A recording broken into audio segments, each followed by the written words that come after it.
Salam əzizləyicilər, hər birinizi xoş gördük. Bugün markiza tortu hazırlayıram. Bunun üçün qabımızın içərisinə 5 stəkan un və 250 qram yağ. Bunu rəndədən keçirdim. Yağı unla bir yerdə yağımızı umac edirik.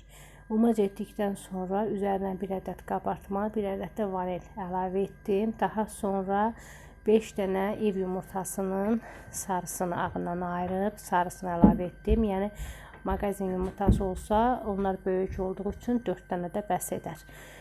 Daha sonra su əlavə edib az-az qaşıq-qaşıq xəmirimizi hazırladıq.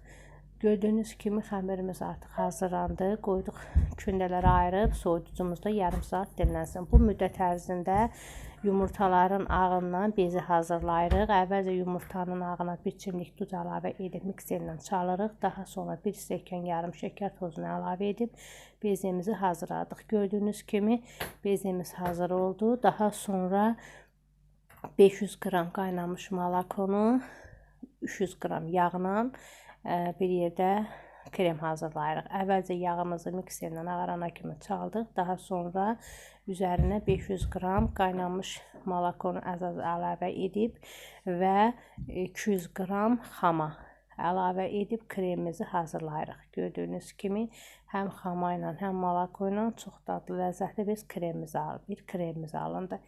İndi isə xəmirimizi sobamızdan, soyuducumuzdan çıxardıb yaydıq və yaydıqdan sonra üzərinə həmən bezədən əlavə etdik 3 xörək qaşığı və doğranmış qoz əlavə edirik.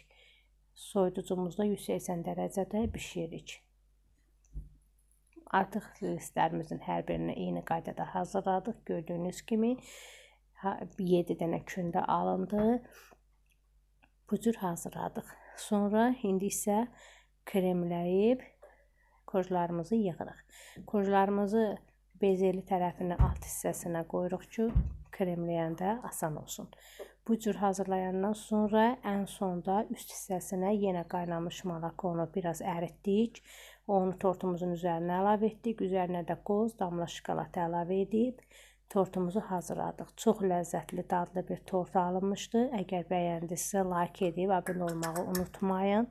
Kanalımıza dəstək olun. Digər videoların gəlməsi üçün çox sağ olun, təşəkkür edirəm.